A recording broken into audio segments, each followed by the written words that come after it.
Okay, welcome to Beauty Spas TV. We have here today with us Thank you. Amit Sarda. He is the MD of Soulfla. And as we know, Soulfla has had a journey which is unprecedented, if I'm not wrong, in the cosmetic industry, because you have introduced an aroma brand which with line of products in hair, skin, aromatherapy, oils that you do, and you have expanded very rapidly to I think more than 1,200 plus cities and towns across the country. You have a very robust online presence and about 250 stores of your own. 250 stores. Not our own, but shop in shops, primarily shop in shops. 250 shop in shops, and you have a presence. You're building a presence across over 1,500 plus pharmacies as Yes, well. yes, already there actually. Yeah. So welcome, Amit, to our beauty talks on Beauty Spas TV. Amit, we'd love to understand first about Soulflower, and if you can just lay out the key milestones in your journey across the years, and then we could talk about the current challenge which the industry is facing and how you as a brand have taken that challenge. So just to tell you what Soulflower is, we don't call ourselves into business of beauty or hair care or skincare. We call ourselves into business of happiness. We are just here to delight our users, our consumers, through a solution which helps them to solve their problems. So most of the brands might talk, we are online presence, we are offline brand, we are online first. We always say we are concern first. We address concerns. That's where the brand comes in. It might be aromatherapy, it might be skincare, it might be healthcare. So Soulflower started in year 2001, and we initiated this brand in Thailand. And when I say Thailand, in Bangkok City, where we set up a unit to manufacture our aromatherapy products, personal care products. 2003 saw our journey moving from Thailand to India also. We started our business in India, and that's the year we started the Shopper Stop. That was one of the milestones we had. And we took it, with every possible format, then pantaloons, other formats like lifestyle, lots of formats in India, which were all modern trade formats. So we have been very used to working with modern trade as a brand, very organized working. As a policy, we always thought that, being a small brand, being, very bootstrap brand, for us, the best way was to, ride with somebody who's already having some big establishment. So players like Shoppers, then there were many retailers like Pyramid and all those players were there. 2007, we started seeing this online boom. And that's the time when we actually started our e-commerce. So 2007 is the year when we initiated our e-commerce. When we were actually contemplating, should we start a store? In fact, we signed up for a store in a mall in Mumbai, but then we realized, it's better to start something which will be online, and not only we could cater to people of Mumbai, but we could cater to people all over the country. And that was the time which moved on. 2008 was a crisis time, similar to what we are seeing COVID time. But online actually had not taken up by then. By 2011, 2009, we expanded to many places. We started with some hyper formats. We understood the consumer was looking for a more defined product. When I say defined product, means very specific to eyebrows, very specific to eyes, very specific to under eyes, lips, skin, face, hair, beard. So all those products which we could see, well-defined products. And that was the time when actually, we increased our bandwidth from, let's say, 100 SKUs to 300 SKUs. It was also challenging because supply chain management is a very core part in the FMCG sector. Yes. So 2011 saw ushering of a lot of products, a lot of things, and then players like Flipkart. Then after a few years, Amazon. So those journeys actually helped us to scale ourselves to pan India. Somewhere in around 2016, 2017, we launched in US market, and we still continue to be in US market, doing very well there. Then we launched UK market, we launched E market. These are few of the milestones which we took. But in year 2017, 2018, we also took a decision of entering into the pharmacies. Now, why pharmacies? As I said, we are a consent-driven brand. For us, it was very important and crucial that can we reach out to those people who are looking for, let's say, hair problems, people who are looking for skin concerns. They generally tend to go to a pharmacy, and that worked a lot well for us. So we are present in more than 1,500 pharmacies pan India, doing very well in that segment with very limited SKUs, but we have a very good customers who have been acquiring our products there and coming back to us again. Sure. That has been the journey till now. Sure. Amit, I believe you have been growing at a very rapid pace of more than double digit, if I'm not wrong. Yes. So I think every small company definitely grows at double digit, sometimes triple digit also. So we are still very small. It has been only 20 years, and further many more years to take on. So I think we have a good opportunity as of now also. But one thing is for sure, I think for anybody, in recent time also, like the COVID time also, we have been doing okay. So most of our stores are shut. Our supply chain management got stuck somewhere because transportation was out of speed. So we found certain niches where we could do something good. So let's say like online channels where we were already there has helped us a lot to at least sustain to be there where we want to be. Sure. So we would love to also understand that, with this unprecedented challenge where, of course, this complete disruption of, life and mobility and, of course, the supply chain when it comes to our industry. How have you taken this challenge? And you also have a very strong equity in being now a Make in India brand. Yes. You manufacture in India largely, I believe, and yeah, only in India. Yeah. So, how have you taken this challenge? What have been the difficulties? And going forward, what are you doing to, kind of assuage the damage that may have been done to business? So I think Make in India actually helped us. I'll tell you how.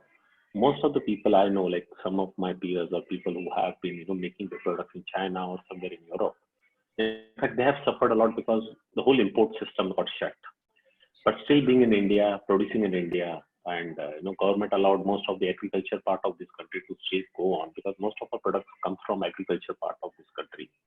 Any agriculture produce, it might be essential oils, it might be carrier oil.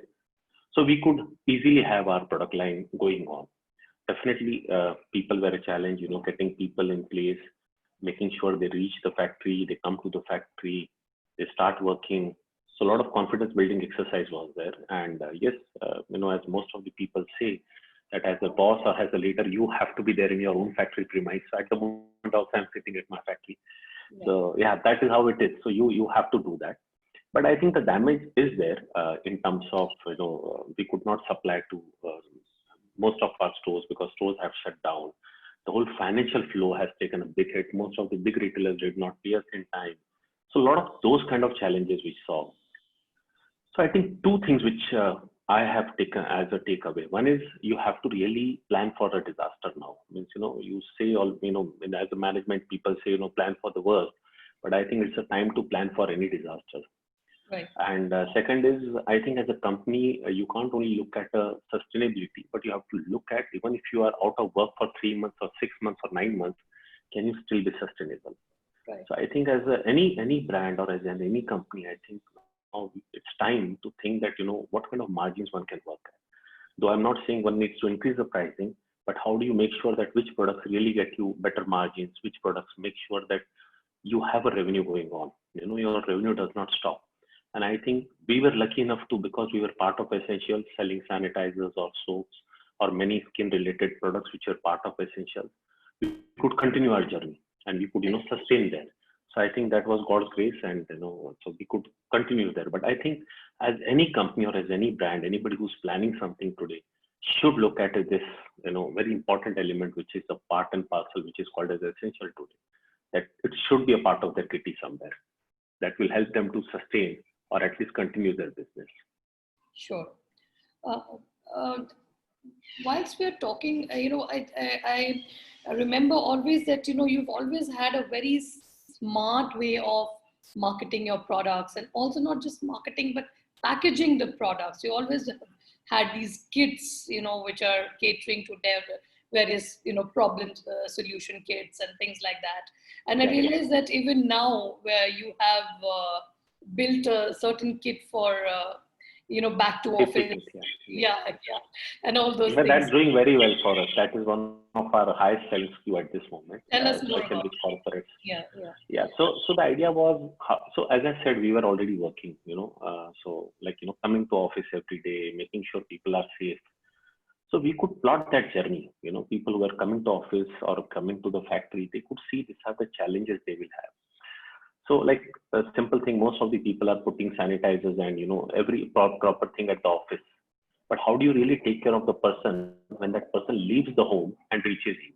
So the person is either taking a private auto or taking a cab or taking their own vehicle also. How do you make sure that it's safe when they're even driving? So actually that journey started from the home, like from the home to the office. How does one come? So all those elements, small elements, it might be a small disinfectant, it might be a glove, it might be sanitizer, it might be just a desk cleanser. All those things are very vital for somebody. And it also means, are you having the right hygiene in place? Your hygiene quotient is very important today. We have been talking about EQ, we have been talking about IQ, but now HQ is one of the new quotient which is very important. And I think people need to be aware of that. It's besides social distancing, besides taking care, besides wearing a mask. So all those aspects are very crucial, and that's where we understood.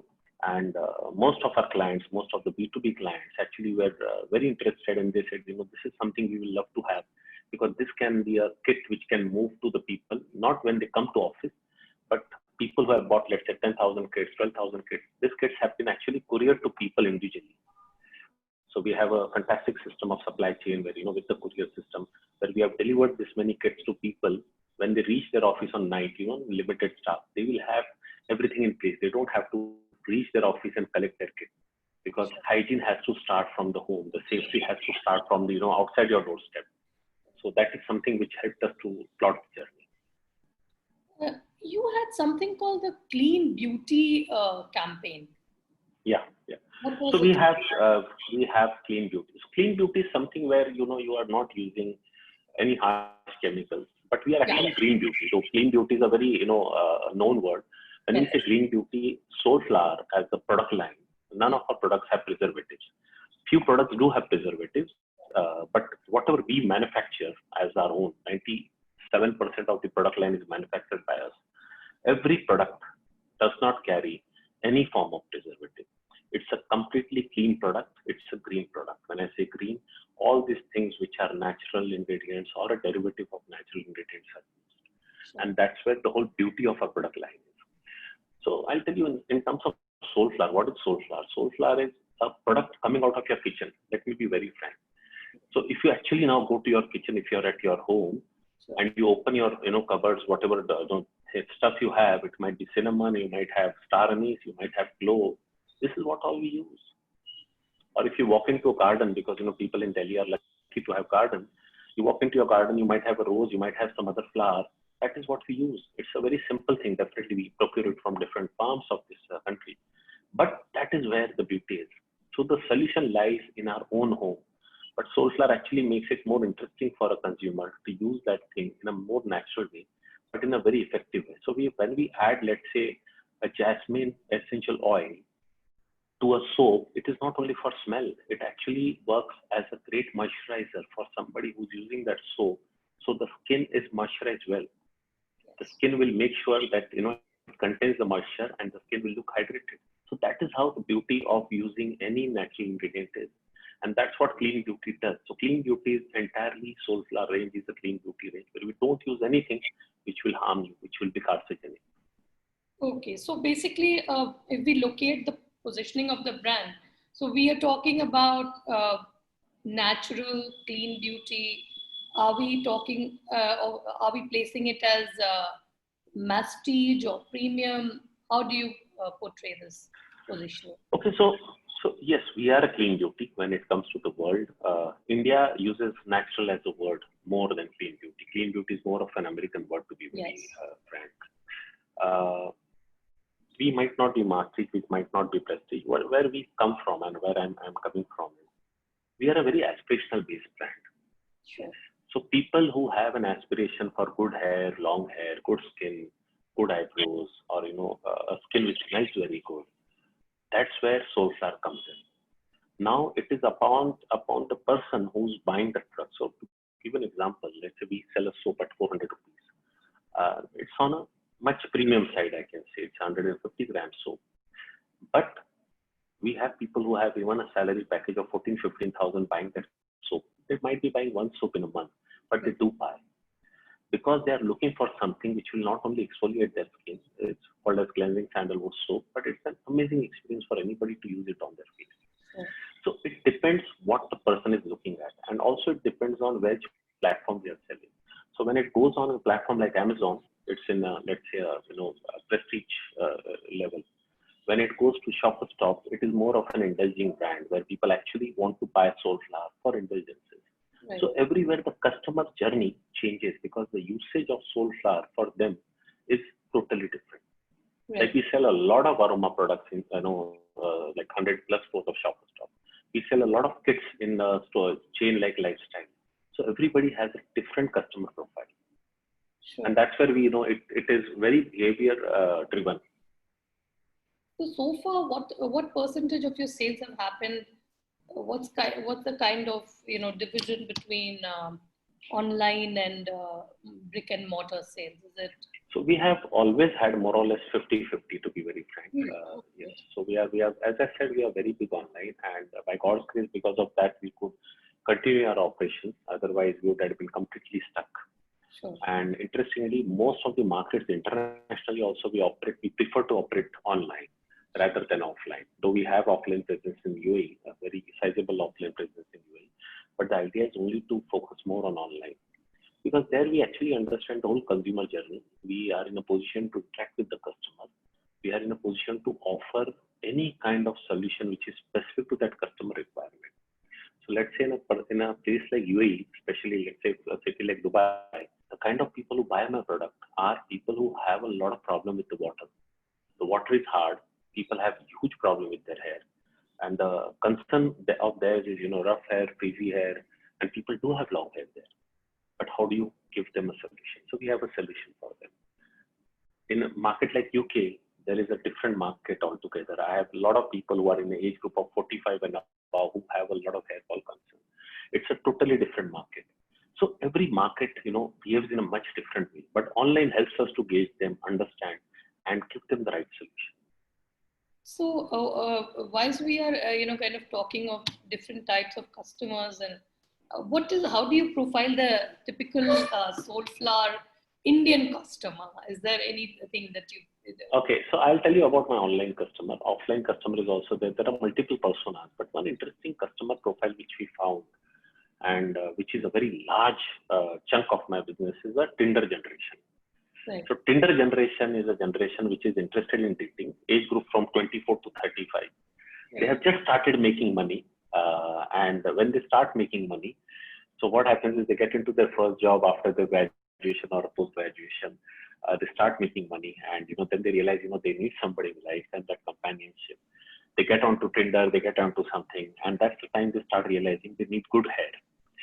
And interestingly, India is the fastest balding country. People in India, beside any hormonal issue, otherwise also people lose a lot of hair in India. So that's the time when they actually think, here, boss, I need good hair. Right. Can I do something? Can I look at something? And India, Shah Rukh Khan is very popular in India. So, and if you look at Shah Rukh Khan, he'll be touching his hair every like 30 seconds or 40 seconds of his video. You have to look at him. And I think it is my unofficial brand ambassador. He makes sure that, people feel like hair is very important and people actually come. So good part of Tinder generation is they are yes or no people, like, left swipe or right swipe. So what happens is, if it is left no, yes, so yes. So they do not have that beech mein ka maybe ka chakkar. So, they are very clear that ye mujhe chahiye, I will buy it and I'll try it. Right. And that is a very big potential which we have seen and we have been targeting them. Okay. So, so what are the key growth categories when it comes? You have interesting range. You've got sun care, which is very interesting. I was Yes. just looking at it, and you have hair, of course, which you have great equity. So hair is our biggest category. Okay. Hair is our biggest category. Yeah. In hair also we have three kinds of. So we have macro categories and micro categories. So in hair we have, let's say, hair maintenance, we have hair fall, we have hair growth, and we have scalp conditioning. So these are the four different sets of customers. Generally, means we make these buckets where we know exactly people have this issue with their age and other factors. Another segment which is growing very well is under eye segment, and I'll tell you recently, because everybody's at home, people are consuming a lot of Netflix or a lot of mobile device or any other device which is very bright skin. The under eye is becoming a bigger challenge. So look at anybody today, everybody's on the screen because we are all confined to a place. So under eye concern is one of the biggest at the moment trending concern in India. Eyebrows is another very big market for us. Not much in India, but in US we lead that category. So a lot of our oils help in eyebrow growth or making people's eyebrow much better than what they can have. So that is one of the category which has been doing very well. One more interesting category which we saw is which we call it is in bed category. In bed is like on your bed, whatever you can use. So it might be a peel off mask. It might be something which is just like a serum. You have it. You just apply it and you go to sleep. You don't need to wash. You don't need to clean anything. You just have to use it, or just use it and throw it, and just you can put it in next to your bed. That's The idea is that in bed category has taken a big leap, very big leap, like our charcoal mask, one of our oils which is Kumati oil, which is been doing very well for us. In fact, it's a very beautiful aroma. It has pure kesar in it, and that's been doing wonderful for us. So skincare has been doing good for us, but yes, hair care remains the first one. And another category which we are seeing now is the lip category. So all of a sudden, lip category. When I'm not talking lip color, but I'm talking about lip category, where people are actually looking at something to nourish their lips. Because what has happened is very interesting thing has happened. If you look at Amazon data also, lipsticks which used to do amazingly well in a cosmetic, because that was like the most picked up product line by women, suddenly has fallen because everybody's wearing a mask and mascara has taken place. So mascara is doing very well, eyebrows and eye care, all those things are doing well. But a lot of customers are actually coming to us for lip care. Primarily something which they want to nourish. Lip scrubs, I see a bigger opportunity. Sure. So I think these are few categories have suddenly changed, and people are seeking a lot of new things out of a brand. Okay. I've also seen a lot of ED, you're doing perfumes and... Yes. So perfume, because see, we are an aromatherapy brand, and I am personally an aroma guy. I love all kinds of smells which, gives you a certain kind of kick, because aroma actually incites you somewhere. So that is what this is. So for us, perfume, our market is much larger in UAE for perfume. In India, yes, we do focus on perfume. I'll not say very large for me in India because we have just started that journey. But UAE is a very big market for me in perfume, so which does well, and it is on a very stronger side because it is something which has to get onto mind much faster. Yes. So it is it's very strong in terms of essential oil. It is like 18% composition of essential oil, which is much higher for me EDP perfume. But it is doing well. It's doing well, and we are developing with few more new launches.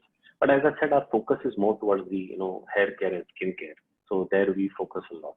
And in bed category, as I said, when I say in bed, which is the easy category, people want to put it and just remove it. It's also being called the Insta category, where yes, Insta also, yes. Going on Insta with the face masks on. Yes. It's a big opportunity. Instagram has given like opportunity to a lot of people to be there, and that's why you see a lot of. In fact, there is an app where you can use to get yourself pictured, and what look you want, the way you want it, what feel of your skin you want. You want pink skin, you want like very white skin or dark skin, whatever. So lots of things are happening. I think people are experimenting a lot nowadays with the skin. So wellness is, the definitely going to be the reigning trend for some time, and in our industry.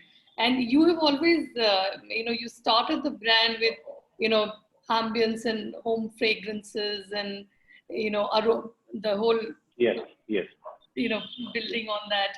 And now it's, kind of become so strong with skincare and hair care as well. So what's happening on that front? How are you, when it comes to really the therapy part of the brand, what are you doing So there? therapy works very well on offline stores, to be Yeah, very frank. Online it does well, but I'll not say online it has a big major share. sure. Most of the time it's very experiential because you actually, it's again like, how you blend aroma. So let's say if you have jasmine and you want to add some kind of other thing to it. Let's say you want to add tobacco, you want to add any herb, and you want to create something of your own, whatever you like, depending upon your star sign, depending upon your mood, depending upon your whole outlook towards life. So it's a very experiential thing which happens at the store level. That's right. And what we have seen till date is, yes, people actually walk into a store or a shopping shop and they want to experience something and then they want to buy. That is one part of it. Second part of what we have done, which we have been doing for years, is we create signature aromas. When I say signature aroma, this aroma is exactly for a brand based on the philosophy of the value system of the brand and what they want. So we have customers like Mercedes, we have customers like Uber, we have customers like Reliance, Viacom, name any corporate in this country. It might be in food, it might be in offices, HP. So all those people, they have a certain purpose. They want people to either stay back for a while, people want to be relaxed. So depending upon the mood you want that to be in, so we create an aroma. So we have a full-fledged service department for that, which actually makes sure that you could aromatize your full property. It might be a 1,000 square foot office or it might be a 6 lakh square foot office. We create it completely through the air conditioning systems and deliver them what they need. And all our aromas are non-carcinogenic. It's a pure oil, so they are very healthy for breathing. And the whole technology is such that it just dispenses in the whole atmosphere. So it's Um, it's growing at a very good pace for us. Sure. So now we talk about the marketing of the brand. I know you are a superb marketer, and you've done so well with growing the brand so fast already. But lots of brands now, given the scenario with the economy and the customer is staying in and glued to the screen and everything else, but they're still going dark on the consumer. They are maybe attaching themselves to some causes and then bringing the brand forward, reducing their budgets for advertising. But I also believe that studies are saying that if you're going dark on the customer, you're going to again be declining in terms of the growth that you will imagine in the next few years. So what's your strategy on that? So I will tell you, what you have said is right. We have doubled our marketing expenditure at this moment. Okay. So I'll not say that it might be giving us the best ROI, but our market budgets have doubled now. Definitely, we are not spending like crazy, but yes, all our online activations, a lot of our causes are being communicated to our customers and every possible offering. But we have done something different now. What we are doing is, most of the times we talk about the product, but now we are talking more about the ingredients because now people have time. You rightly said people are glued to the screen. So earlier, let's say somebody could give me only 10 seconds. Now today that person is ready to give me even a minute. So what we realized was that people actually want to know what is inside the product because people understand what is the company. Sometimes people understand the brand if they've used it. But the first time users are giving a lot of time now to actually explore because they are unable to go to a store. So they are actually exploring. They are doing window shopping on every possible platform. It might be Instagram, it might be XYZ. But actually, by creating more awareness online, it has helped us to reach out to more number of customers. Our sales, let's say on platforms like Amazon and Flipkart, has actually doubled in this month, May month, and I think June will be at least tripling our sales into both these platforms, which are huge platforms, including Myntra also. And our own website has been doing very well. So there are many other places, but yes, I think advertising, going dark on that advertising is not a very good idea, because customer might forget who you were, and customer might just disregard you. Because if you leave your customer now, it's like a deadly thing for any brand to do. So it might be even salons, and if they want to be in business, they need to be in touch with their customer in some or the other way. They have to be, somewhere they have to talk about it. Sure. And before we move on to the your advice for the young budding entrepreneurs, I just want you to quite quickly reflect and tell me, like, have you, due to the crisis, been so challenged as to maybe need to lay off your people, or how have you looked after your people during this crisis? Okay, so I'll not say that these challenges are common to everybody. Yes, Right. Certain. So now very interesting. So you can say it is interesting, it is not interesting, but this thing happened in the month of March when we do lots of performances. So few people who had to leave or who were asked to leave, they had to leave.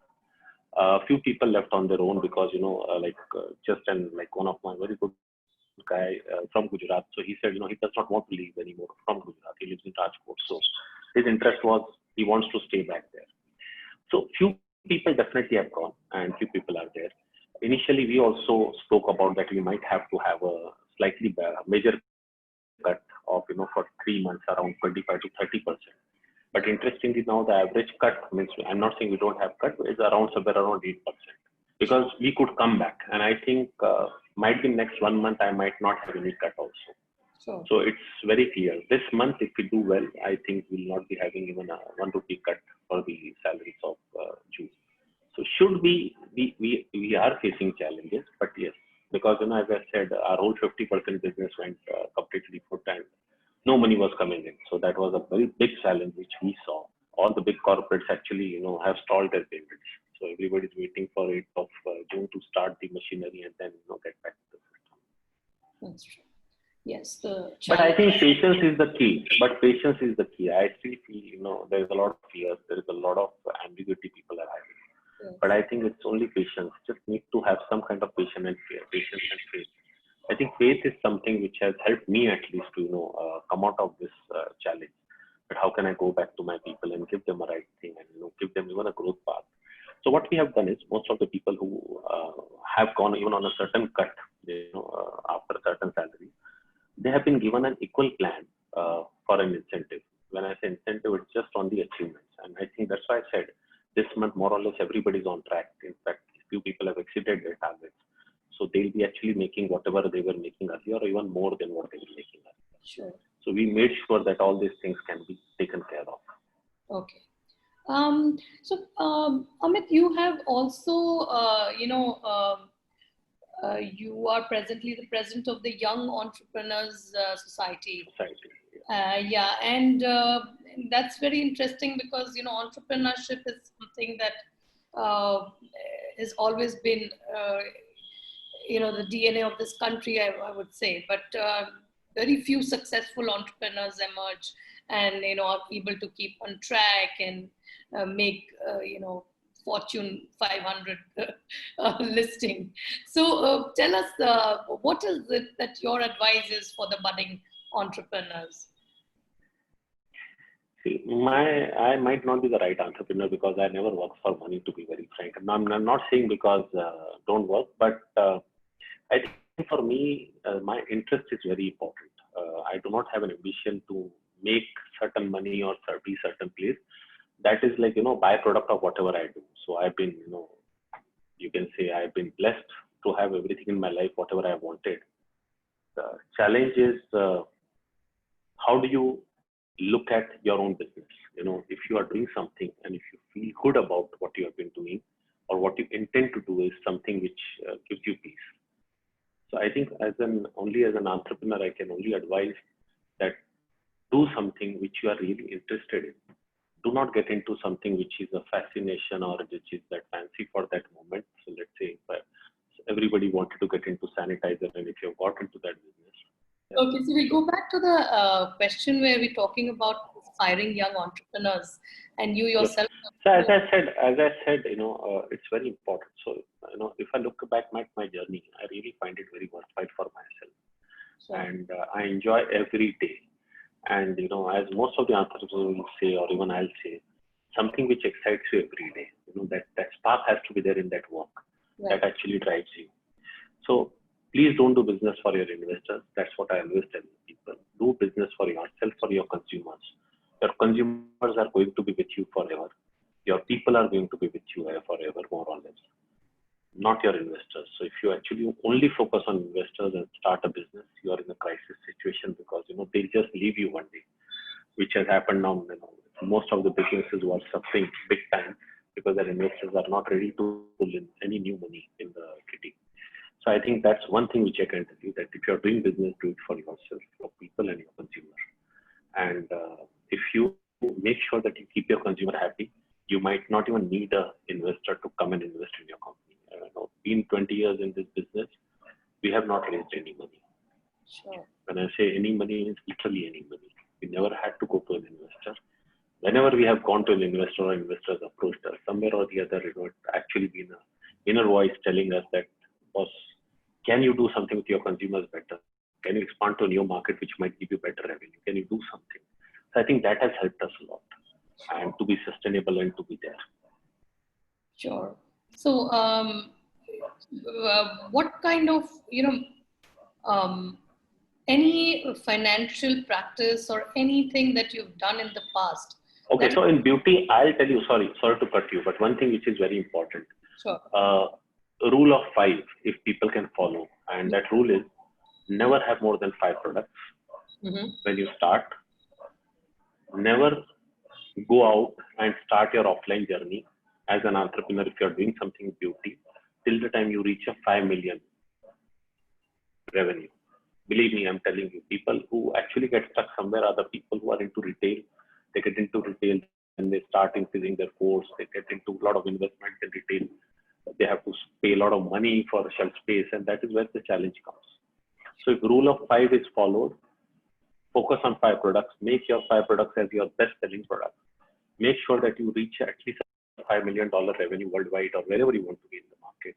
That helps you a lot. If you follow this, it's very easy to cut down your costs. You don't need too many people.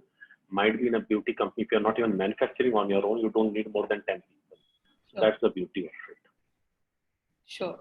So what are the plans going forward with the brand? And you have also globally a good presence now. So are you looking at, diversifying? Because this is going to be, of course, not this year, but let's say 2021 onwards. How do you? So we are seeking certain things in health. When I say health, which is again related to the health and fitness of skin and hair. Sure. So we are looking at certain aspects which we can look at and take it up from there. Sure. So it's at a very nascent stage. It's not something which we have worked on very strongly and we are just launching, but something which we feel like beauty is not only outside but beauty is also inside. So if you could do something more on the inside part of your skin and hair to make sure how do you support it. So Soulflower will love to add some value there. Sure. So what would we be looking at? Some edibles and Yes. Okay. So that is something which I feel personally has a very bright future. It's already doing very good in US and UAE for this market, and I think there is a huge opportunity for anybody to be there today. Sure. So yeah. So do you at any point see yourself in the beauty services categories, given that your brand is such an experiential base? Not really. I think that we understood. See, I think one thing which I always tell entrepreneurs or to myself also, you should always know what you know and what you don't know. Sure. I know my consumers well. I know their changing behavior also. I know how to make a great product. But service, I am not into it. I might not be very operationally effective because we are so focused on the journey of consumer to get there in the service part of it. Yeah. You need a completely different set of skills. You need a completely different mindset. And merging both of them might not be very easy for us. till the time we go and acquire a company which is already into services and there we do something. But I think at this moment, a lot of, when I say there is a movement which is like a cooperative movement, people actually want to come together and do something. So yeah, we might be, tying up with people, which we have been doing for years now, with different sets of people to make sure, how do we reach out to the right audience. So I think that is there, but we'll definitely not get into ever into service. I think so. Oh. Amit, we have a set of questions for our, CEOs and MDs where we talk about their personal, personal care regime and wellness and fitness regime. So if you don't mind, we'd love to hear from you as to what you do for your hair. So, okay, I'll tell you what I do. So every night I use two. So actually, now I'm in our office. But if somebody looks at my bathroom where I use day and night everything, I have to go there. It's like a lab. It is, flooded with like so many different oils, so many different things which I keep on trying. But two things which I definitely love to do. I have my own concoction of oils, but one of my oil, which is an onion oil, which I use because, it has lavender and sandalwood, which keeps me calm. So I am a Pitta as per Ayurveda. So Pitta is a dosha, one needs to use something which keeps you calm and cool. So that is something which I do. Second thing is one of my most favorite oil is rosemary and peppermint, which I mix with argan and I apply every day. Third product, which is my go-to product in the morning or in the evening, is my Kumkumadi oil, which I've been using for years. We launched it recently, but yeah, we have been making it for my personal use. And that is something which I use on my skin since ages actually, because it's been a family tradition. So these are few things. I speak a lot, so my lips keep on going dry. So argan is one thing. I use at least, I think from Soulflower range, I use at least 4 soaps in a day. I have a different set of soaps for my evening bath and morning bath. So that's what I do. That is my basic regime when it comes to using my products. Besides that, I'm not a very much exercise freak. I love walking though. I walk every day, but nowadays I can't walk because everything is locked down. So, but yeah, I love walking for 45 minutes to an hour generally. So that has been my regime for many years now. And for leaders, mental fitness is such a big thing. What keeps you ticking? So I think the best part of mental fitness is you have to also challenge yourself mentally. Yeah. So when you challenge yourself mentally in multiple aspects, one is you connect with the right set of people who will challenge you to do something better. Second is reading, but more than reading, I listen actually. So I have something called as Audible, and I listen to multiple books in a week. So like, if I'm driving, not driving means when I'm like my driver is driving me somewhere and I'm sitting in the car for an hour also in a place like Mumbai, I will make sure that hour I spend listening to a good book or listening to some kind of podcast where I invest a lot of time. Second thing is, meditation to an extent. I'll not say I'm like, meditate every day, but I definitely like to meditate and I sit across and I spend a lot of time with myself. That is something which I think mentally helps you a lot. And third thing is, I think you need some certain kind of people who don't, give you an answer right away, but they have the ability to listen to you. So when you have a challenge, you have a problem, you could go to them. Fourth thing which I do, I have been doing for years now, is therapy, which I generally prefer to go to one of the good psychiatrists or a good psychologist who could understand my decision-making ability, on what basis, what triggers me to take certain decisions. And it actually helps me to become a better leader, a better person. I will not say leader, but actually a better person to understand other human beings. Sure.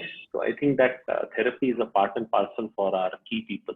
We always advise them that, go through certain kind of set of people where somebody questions you on your own way of doing things. Why have you been doing this? What has triggered you? I think that is very crucial for a leader to understand. That's right. Knowing yourself is key, I think.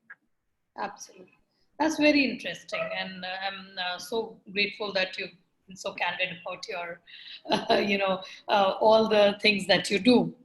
In fact, would love to hear what are the best, books that you've read or heard? Okay, so I'm bad at memory, but okay, I can just open my app and I can tell you what are the books I've been reading now, because I read. So there is a book called as Hyper Focus by Chris Bailey. It's a nice book if one reads Hyper Focus. And there is a book called as Talking to Strangers. It's slightly on the subject matter which is happening now in US with racism. Yeah. So that is one of the books which I've been reading. And the 10x rule is one of the very good books I've read recently. Again, I'm saying read means I listen to them on Audible. Yeah. So that is how an Audible app looks like. It's an Amazon app. Wonderful. So multiple books, multiple things. I just pick up a 5-second rule. Just pick up any book, listen to it, and take it up from there. Yeah, and I've been doing a lot of online courses also through EDX, Harvard courses, some Stanford course. I did something nice recently. I'll say not. It was interesting. Course on Othello. Othello is the thing written by William Shakespeare. So there is a beautiful Harvard course on it. Very beautiful. So I think it taught me few things for myself. The whole communication, the way you communicate, how you actually transmit power through communication is what Othello is all about. Sure. And so I think it has been always been good for me to listen, because my attention, I have an attention disorder, I think, because multiple things, I keep on thinking faster than what I could even grasp sometimes. So I think that is where listening helps me. Okay, fantastic. So lovely talking to you, Amit. Thank you, Ritu. Thanks a lot for having me. Thank you for joining us. And but one thing, you spoke about finance. I must say that I am very weak at accounting, but I think as an entrepreneur, one needs to have control of accounts. One needs to have a control of cash flow. And you can be very passionate about the customer, but if you're not passionate about accounting, you're not clear about your finances, it takes you through a disaster.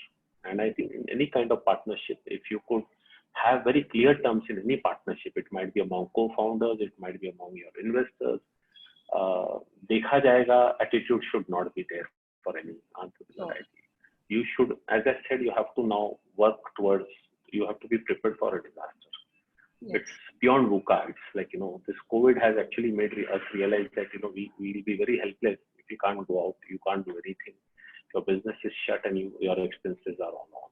Sure. I think that is something very important for entrepreneurs to understand. That's an extremely valid point.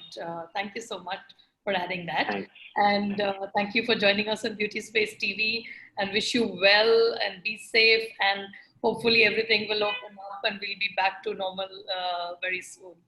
Thank you, Amit. Thank you. Thank you.